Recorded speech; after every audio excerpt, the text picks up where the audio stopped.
After Milton disappeared, the only thing he left behind was a room full of paintings.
I think Edie was happy to finally have another painter in the family.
Milton Finch in The Magic Paintbrush.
I was 4 when Milton disappeared.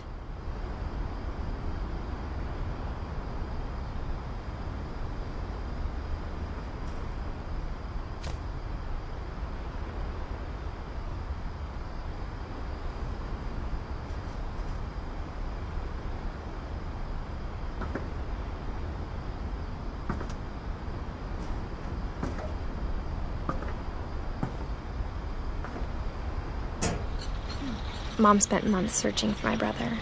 Then she sealed the doors.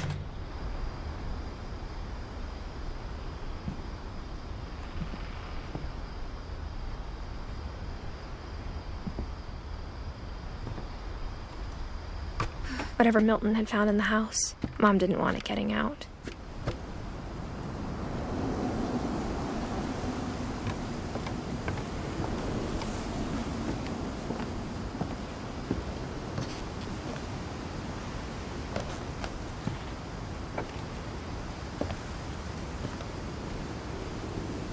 Mom definitely blamed Edie, but I think Lewis blamed himself.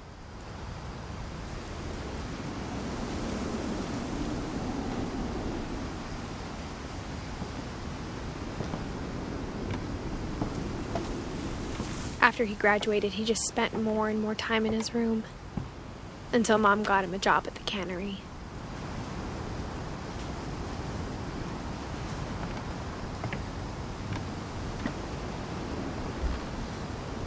Everyone always told me to stay out of Lewis's room, except Lewis.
Lewis's room smelled very, very familiar.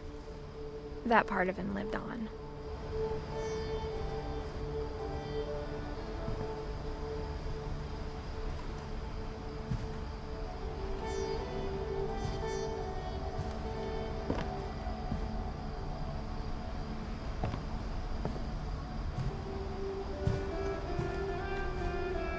Lewis and I spent a lot of time playing games together, but he was surprisingly bad at them.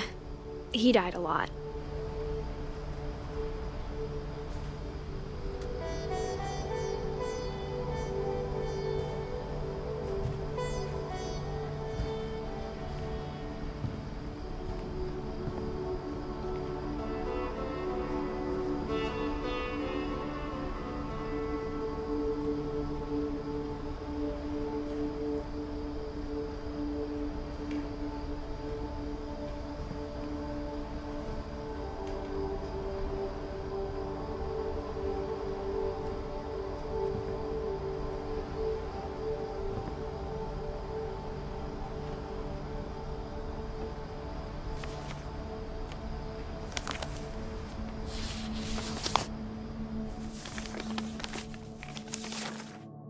Dear Mrs. Finch, as Lewis's psychiatrist, I can understand your desire for an explanation.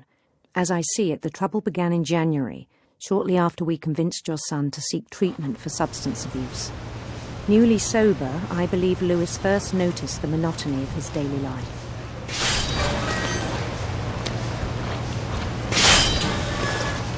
He kept working at the cannery, but he withdrew part of himself. In our sessions, I saw the same behaviour. His mind began to wander. I asked him to describe it. He said he started small, imagining a labyrinth. He'd feel his way about. Then something moved. Bats. And toads.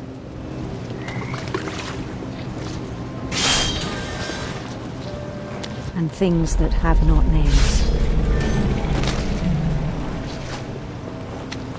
He knew it was all in his head.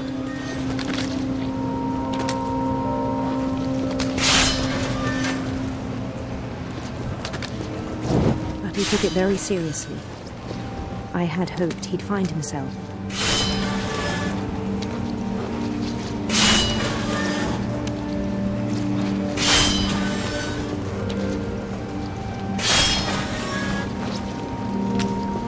But he found something more. I worried about him then, daydreaming at the cannery. I spoke with his boss, but he said Lewis had become a model employee. Methodical, tireless, focused. Like a whole new Lewis. So I let him go on.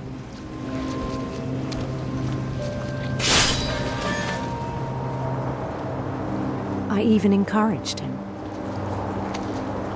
It seemed very promising at first. He told me he'd made a new friend.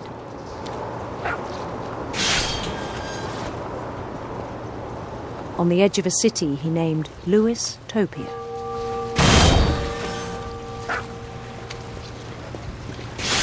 He built the city up slowly, brick by brick. Then he made musicians.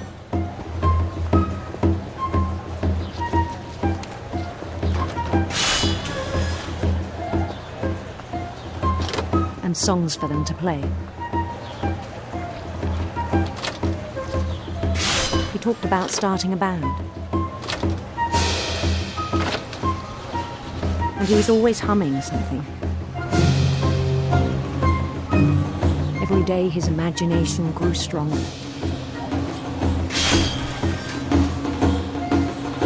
He no longer spoke at the cannery, but his chopping was as reliable as ever. Then one day it struck him that all the cheering crowds, even the stones under his feet, were all in his imagination, so he could do whatever he wished.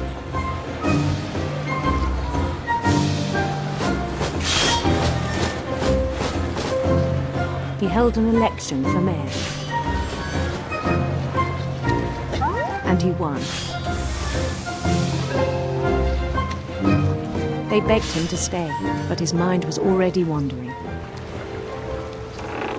It became a game for him.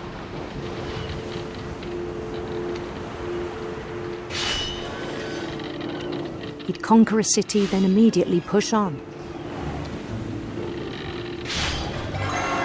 New Louisville.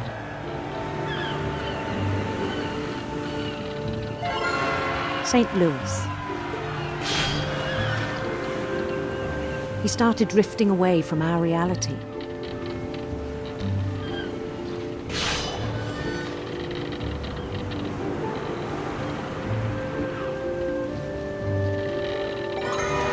Minneapolis, until one day he forgot to go home from the cannery. Even as his mother pleaded with him, part of Lewis kept sailing on.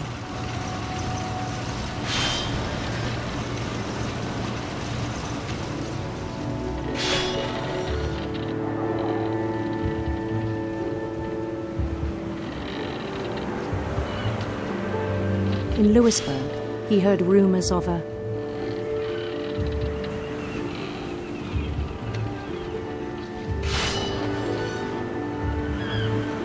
beautiful prince.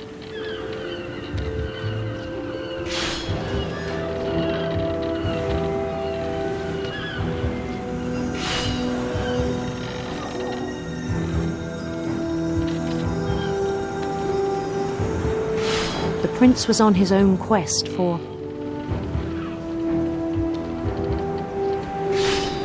radiant rainbows.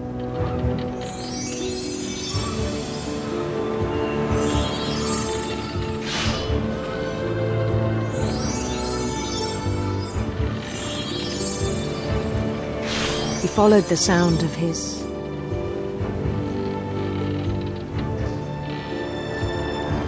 electric sitar.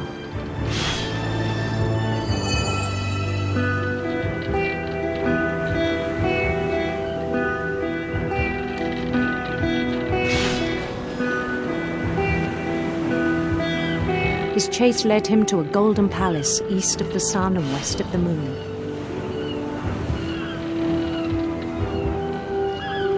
Even then, his logic remained sound.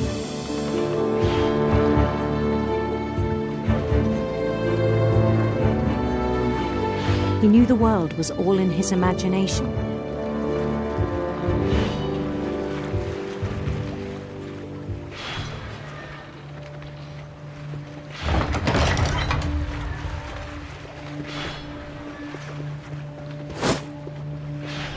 But he was so proud of having created it. In his own eyes, he'd become something greater than a king.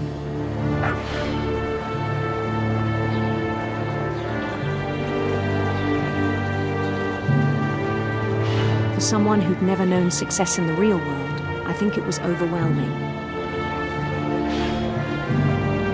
And then it struck him that the real Lewis was not the one chopping salmon, but the one climbing the steps of a golden palace.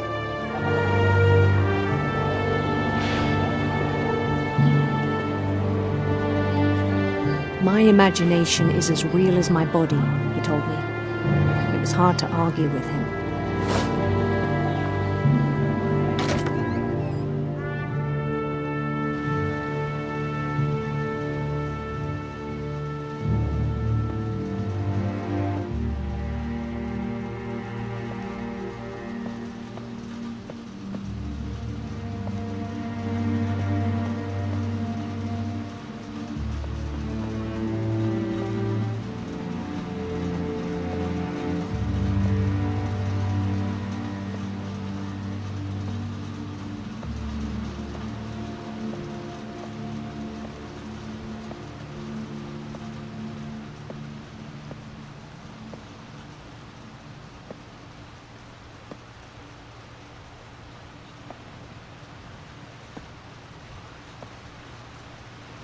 He began to forget the world we know.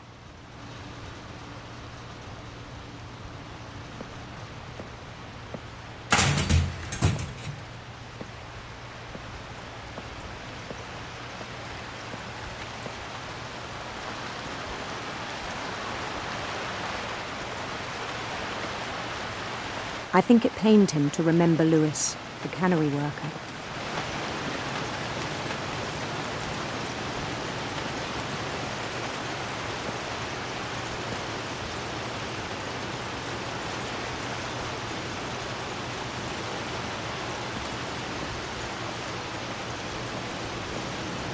He began to despise the man with a royal contempt.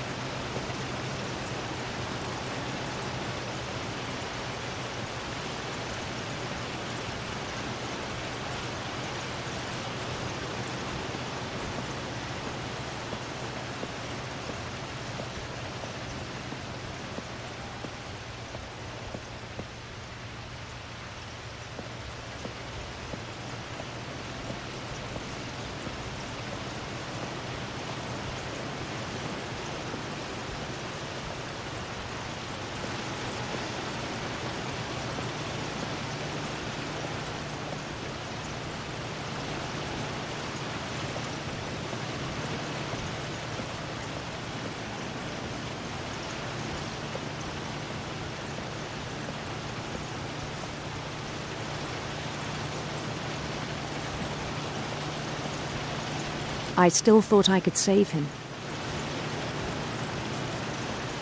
Even after he said he was being crowned king over all the lands of wonder.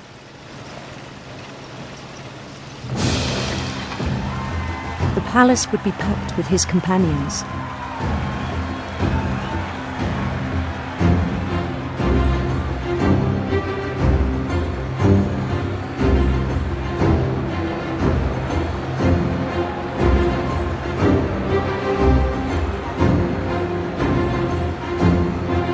including the wise Calico who'd insisted on advising me.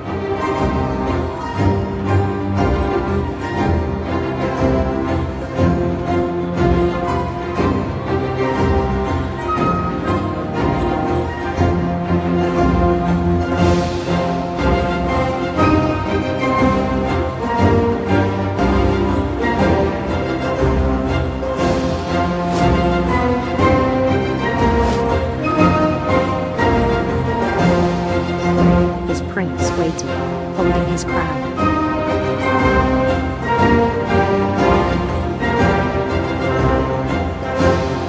There was only one thing left to do.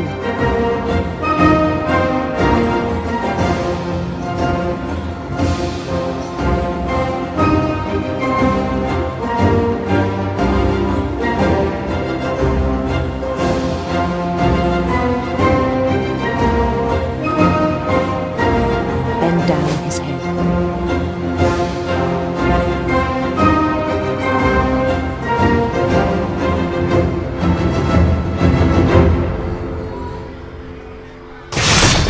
And the rest I think you know. Mrs. Finch, your son was a kind man who will be missed by all of us who knew him.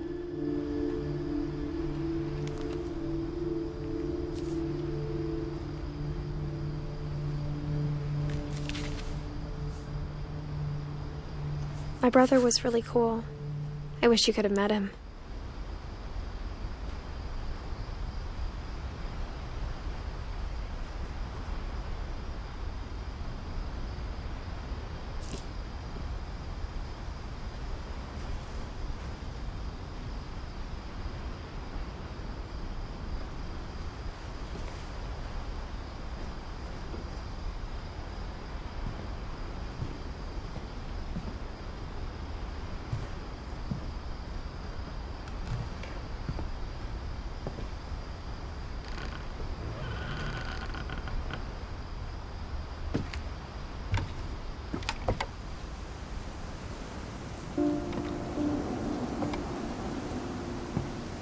On the way back from Lewis's funeral, my mom told me to start packing.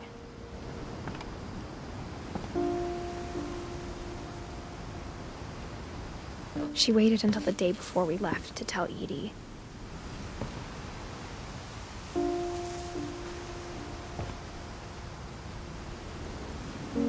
I'm not sure if she wanted to make it easier or harder.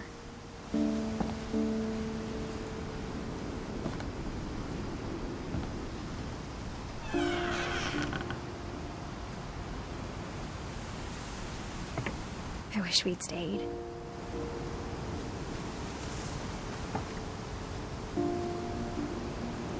But I understand why we left.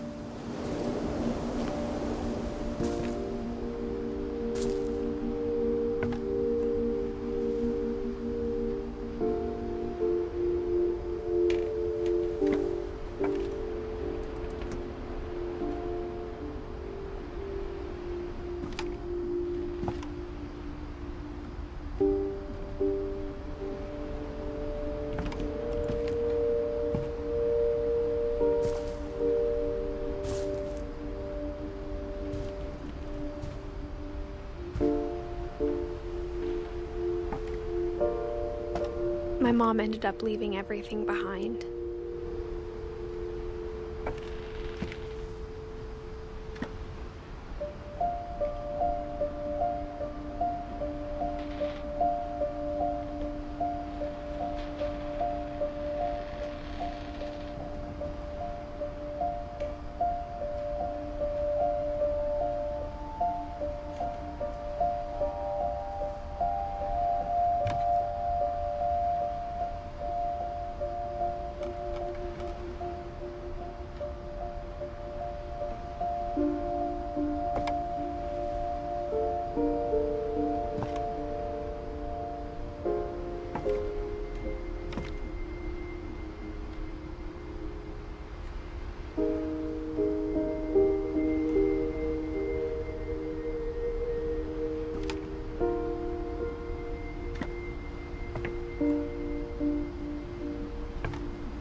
What happened that night had been coming for a long time. Maybe it should have come sooner.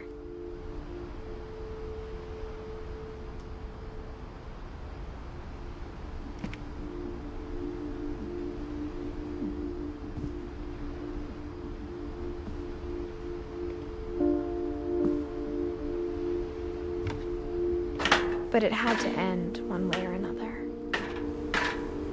All that's left now was to tell you about that last night.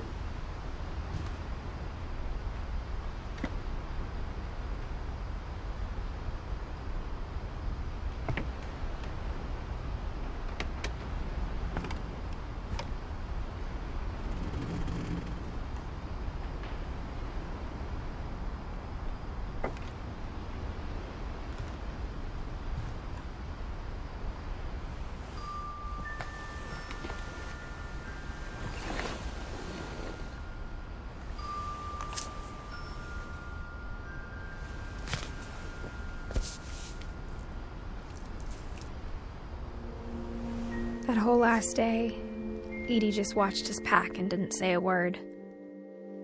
Until supper, when she raised her glass and said, "To our final night together, and all our final nights apart." Grandma, you know what I said about alcohol. Some of your medications are very Edith, specific. I left a present for you in the hallway. Why don't you go open it? The grown-ups have to argue now. I'm sorry, you're right.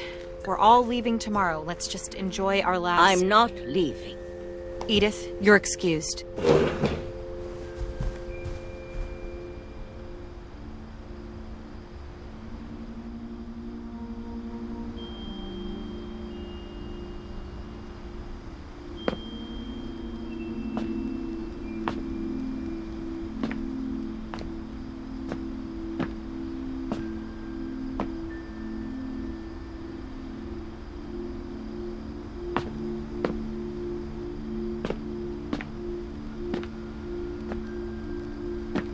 The power had been shut off that morning, but Edie always had plenty of candles.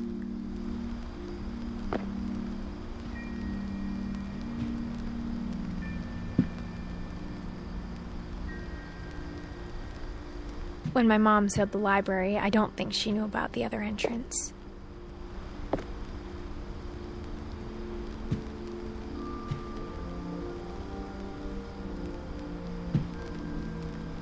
Or that Edie had a key to it.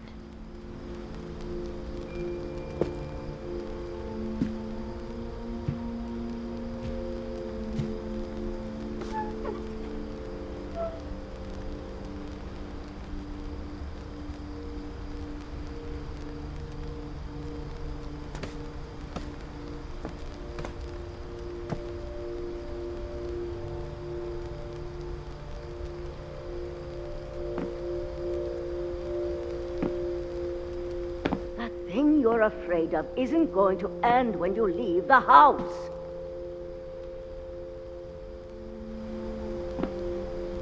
Edith has a right to know these stories. My children are dead because of your stories.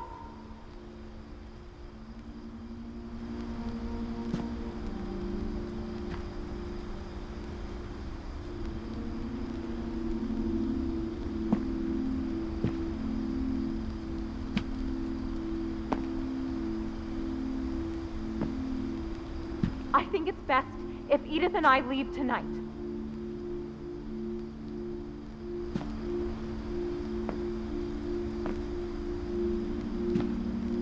We'll have the nursing home send a van for you in the morning, okay?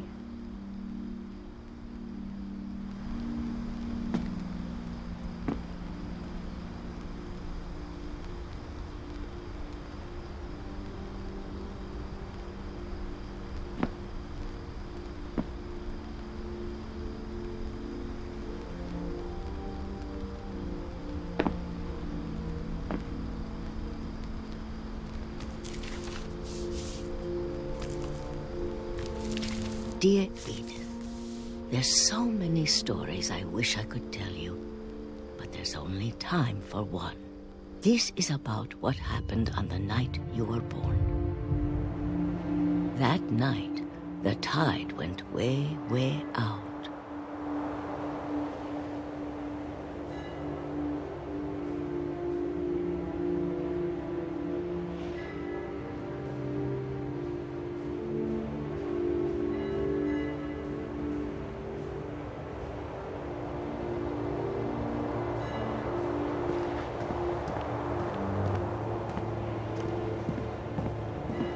It was the first and last time I ever saw the old house aground.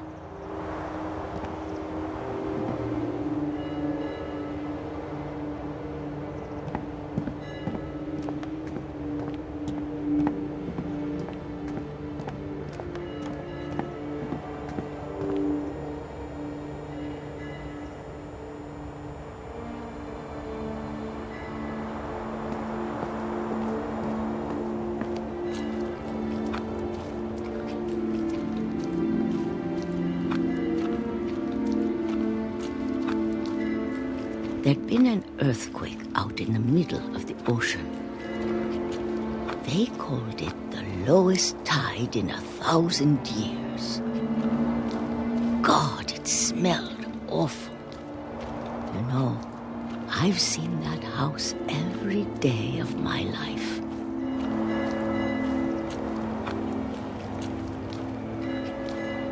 But I never thought I'd go back to it. When the fog rolled in, I lost my way.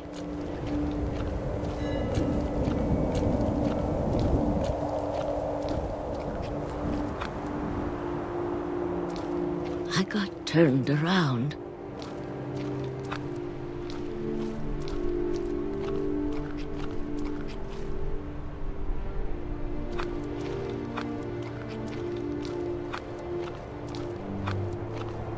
For a while, I wandered.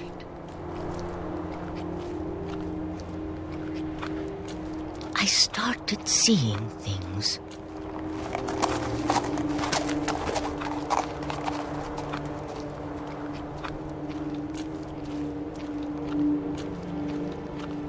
Things I'd forgotten had ever existed.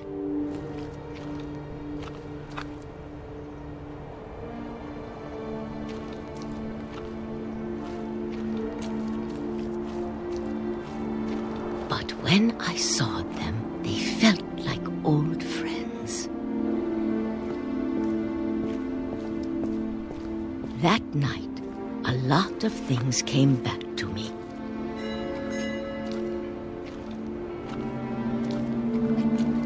Or maybe I came back to them.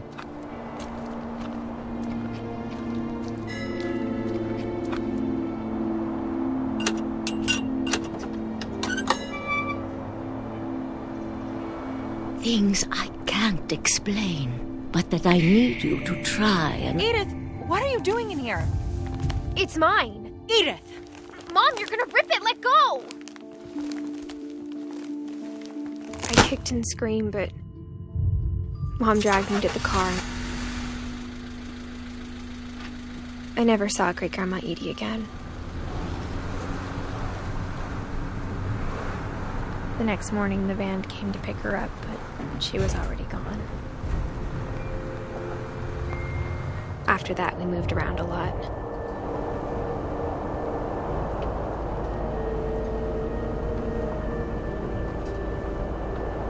We both tried to make the best of it.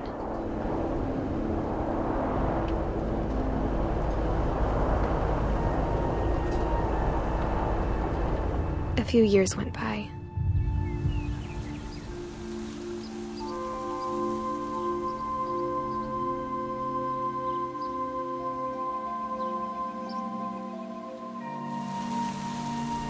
My mom didn't like to talk about it. But she started getting sick a lot. The rest happened pretty quickly.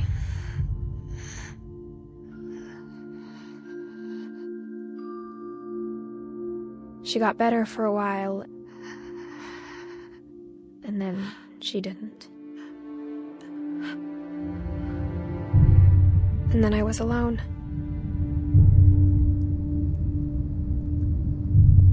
The last Finch left alive.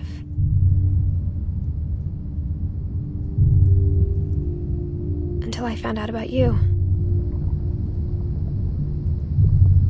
I'm still not sure what to tell you about all this. If we lived forever, maybe we'd have time to understand things. But as it is, I think the best we can do is try to open our eyes.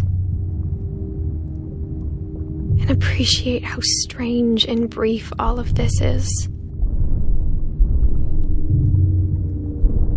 This journal was supposed to be for you. But now I hope you'll never see it. I just want to meet you and tell you all these stories myself. But I guess if you're reading this now, things didn't work out that way.